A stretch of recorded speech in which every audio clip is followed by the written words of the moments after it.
కాలం కలిసి రాకపోతే తాడే పామై కాటేస్తదట. ఈ సామెత ఇప్పుడు బీఆర్ఎస్ పార్టీకి బాగా ఆప్ట్ అవుతుందేమో. అసెంబ్లీ ఎన్నికల ముందు వరకు అట్టహాసంగా ఆడంబరంగా ఉన్న ఆ పార్టీని బిఫోర్ ఎలక్షన్స్, ఆఫ్టర్ ఎలక్షన్స్ అని చెప్పాలేమో. పార్టీకే కాదు, ఆ పార్టీని నమ్ముకున్న నేతలకు శాఖల మీద శాఖలు. ఇక విషయంలోకి వెళ్తే మొన్నటి వరకు బీఎస్పీ అధినేతగా మంచి పేరు తెచ్చుకున్నారు ఆర్ఎస్ ప్రవీణ్ కుమార్. ఇప్పుడు పార్లమెంట్ ఎన్నికల వేళ ఆయనకు గట్టి షాక్ తగిలేలా కనిపిస్తోంది.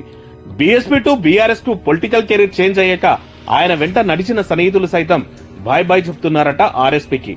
మొన్న ఎన్నికల్లో సీట్లు ఓట్లు మాట పక్కన పెడితే మంచి రెస్పెక్ట్ ఉండే ఆర్ఎస్పీకి చివరికి కారు పార్టీలో చేరడంతో అటు గ్రౌండ్ లోనూ ఆయన కంటెస్టెంట్ చేస్తున్న నాగర్ కర్నూల్ పార్లమెంట్ సెగ్మెంట్ లోనూ ఉన్న పేరును చెడగొట్టుకున్నాడన్న టాక్ వినిపిస్తోందట. ఇదిట్లా ఉంటే తాజాగా ఓ న్యూస్ అటు ఆర్ఎస్పీకి షాకింగ్ కాబోతుందట. ఆర్ఎస్పీ సొంత సోదరుడే అన్న తీరు నచ్చక దూరం కాబోతున్నారని తెలుస్తోంది. గతంలో గవర్నమెంట్ కొలువులో ఉన్న ఆర్ఎస్పీ సోదరుడు ప్రసన్న కుమార్ అన్న మీద అభిమానంతో ఉద్యోగాన్ని వదిలి బీఎస్పీలో చేరి అల్లంపూర్ నుంచి పోటీ చేశారు.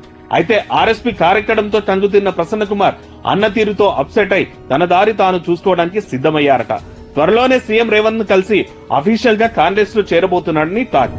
బహుజన రాజ్యం కావాలంటూ గత ప్రభుత్వంపై దుమ్మెత్తి పోసినప్పటికీ ఆర్ఎస్పీ కారు సార్ వదిలిన బాణమనే విమర్శలు అప్పట్లోనే వచ్చాయి. మొన్న కారు పార్టీలో చేరాక అవే నిజమని తేటతెల్లమైందనేటోళ్లు ఉన్నారు. ఇక సొంత తమ్ముడే ఆర్ఎస్పీకి అడ్డు తీరడంతో అటు బీఆర్ఎస్ కు ఇటు ప్రవీణ్ కుమార్ కు మూలియే నక్క మీద తాటికాయ పడ్డ చందంగా మారిందని అనుకుంటున్నారు జనాలు. సో అక్కడ ఇక కారు పార్టీకి థర్డ్ ప్లేసేనంటూ సెటిల్ పడుతున్నాయి.